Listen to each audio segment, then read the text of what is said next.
c'était vraiment fabuleux. Ceux qui n'étaient pas là, franchement, vous avez raté. Alors, au thème de cela, nous avons quelques questions. Nous allons tout d'abord vous demander quelles sont vos impressions à la fin de ce séminaire-là, ce thème que vous avez si bien développé, je dirais. Quelles sont vos impressions? Bon, les impressions sont vraiment positives. Nous voulons rendre grâce à Dieu pour sa fidélité. Alors, quand le Seigneur envoie un homme avec un message, forcément le Seigneur le met avec lui. La Bible dit que Jésus peut le dire, l'Esprit Seigneur sur moi parce qu'il m'a conféré l'onction. Quand le Seigneur vous donne l'onction pour quelque chose, il se tient lui-même à vos côtés. Donc nous pouvons dire que nous avons eu le sentiment de devoir accomplir en ce sens que le message a été délivré comme le Seigneur fait. Et on est resté sous son contrôle en suivant un peu sa fonction. Voilà. Vous savez que quand vous vous mettez à servir Dieu, à visiter sa parole, à vos frères et sœurs, il y a que vous devez être vraiment vigilant à ce que le Seigneur dit. Parce que nous pouvons sentir des choses, mais sur le terrain, il y a des choses en fonction du contexte, en fonction aussi de la soif du peuple. Le Seigneur nous donne des orientations. Donc il nous a aidé vraiment à parler d'abord dans un sens de comprendre l'onction et ensuite comprendre aussi l'autorité. Et nous avons aussi parlé de quelques points qui pouvaient nous aider à devenir influents dans notre domaine. Nous savons que Dieu nous a appelés à briller sur la terre. Jésus a dit en Matthieu 5, à partir du verset 13, que nous sommes sel et lumière de la terre et lumière du monde. C'est bien ça. Et donc, s'il a dit, c'est parce qu'il sait que nous le sommes. Et chaque fois que Jésus dit quelque chose, le potentiel est déjà en nous, dans le but de ce qu'il dit. Donc, nous avons partagé ce message avec nos frères et sœurs. Nous avons vu des personnes réceptives, des personnes disposées, et le Seigneur a fait grâce, comme toujours, et nous voulons lui dire merci pour sa fidélité. Voilà un peu ce que nous pouvons dire comme impression. Merci beaucoup. Notre deuxième question, c'est est-ce que vous pensez que la vision du séminaire des travailleurs est plus ou moins perçue? Est-ce que c'est vraiment ce que vous vouliez pour le peuple de Dieu? Est-ce que vous captez vraiment que les gens sont vraiment intéressés? Est-ce que c'est ce que vous vouliez voir au travers comme Dieu? D'accord. Alors, en tant que Dieu, je dirais que je veux rendre gloire à Dieu. D'abord, cette question, moi-même, je la poserai aussi au Seigneur. Parce que voilà, c'est le Seigneur lui-même qui voit si les attentes sont toujours respectées, afin de nous réorienter comme il faut.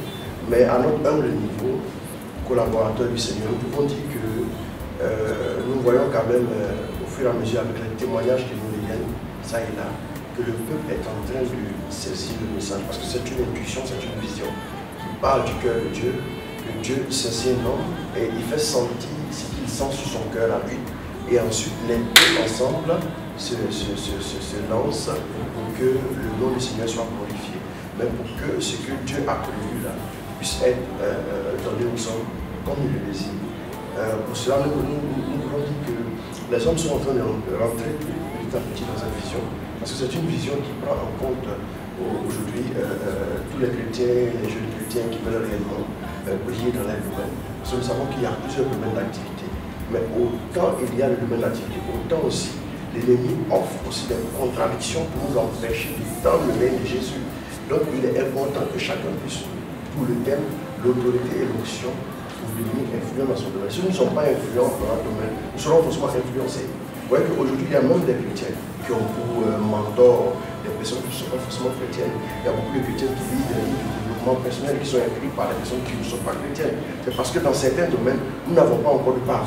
Ça fait que les chrétiens sont obligés de copier certaines personnes qui ne sont pas forcément les exemples, dont le style de vie n'est pas forcément ce qu'il y a de meilleur, mais qui sont obligés de faire plus ou moins avec les moyens du corps. Mais le meilleur leadership, le meilleur livre de coaching, c'est la parole de Dieu, c'est la Bible.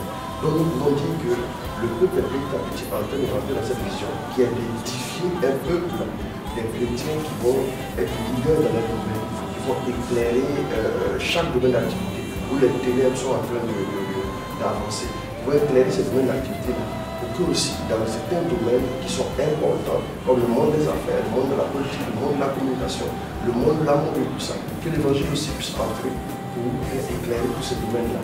Parce que Dieu veut que tout le monde soit sauvé. En Acte 17, verset 30, Paul dit que Dieu, sans tenir compte des temps de l'ignorance, annonce à tous les hommes, à tous lieux, qu'ils sont à se repentir. Donc il est important de dire aussi que, en plus du fait que nous sommes chrétiens, nous devons aussi aller atteindre les personnes qui sont dans ces différents domaines-là, pour les aider aussi à s'ouvrir à Jésus. Parce que Jésus est la lumière du monde. Jésus est venu pour sauver tous les hommes, nous aussi. Nous croyons qu'avec son aide, avec son soutien, et le but est d'être atteint par sa grâce. Mais nous croyons que de plus grandes choses arrivent et nous disposons, nous ne voulons pas nous reposer sur ce qui est en train de faire, sur les témoignages que nous recevons. Et nous voulons surtout nous lancer en avant, comme Paul dit, je me lance, je cours tout droit vers le but. Voilà.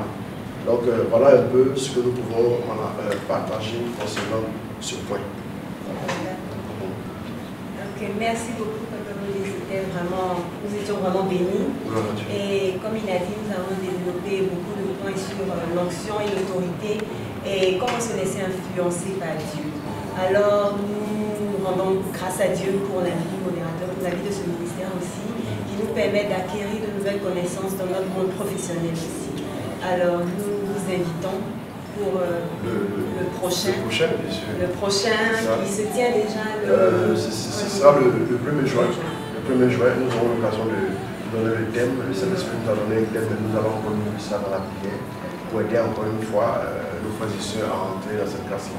C'est le 1er juin, toujours à l'hôtel La Rose Blanche. L'hôtel La Rose Blanche est situé non loin du 22e. En partant du 22e, vous allez tout droit vers le Maus. Après le seuil de l'Assomption, vous avez juste à votre gauche l'hôtel La Rose Blanche. Alors c'est l'invitation que je vais lancer à tout le monde d'ailleurs. Je vais inviter tout le monde, je vais inviter tous ceux qui veulent faire des affaires, tous ceux qui ont senti un peu en eux la motion de s'inscrire dans les domaines d'activité particuliers. Ce rendez-vous est un rendez-vous que tu ne dois pas manquer. Viens avoir les rudiments. Vous savez, ceux qui ont réussi dans les affaires aujourd'hui savent qu'il faut se faire former, il faut écouter des coachs, il faut écouter des personnes capables de nous aiguiser pour nous préparer. Le Seigneur nous a donné un message pour son peuple, le Seigneur nous a donné un message pour les jeunes leaders, le Seigneur nous a donné un message pour tous ceux qui veulent réellement briller et réussir dans ces domaines-là. Alors rendez-vous le 1er juin, voilà, à l'hôtel La Rose Blanche, c'est le samedi 1er juin de 8h à 15h. Alors donc, que Dieu vous bénisse, qu'il vous garde et voilà, merci beaucoup. Merci. Allez, que Dieu vous bénisse.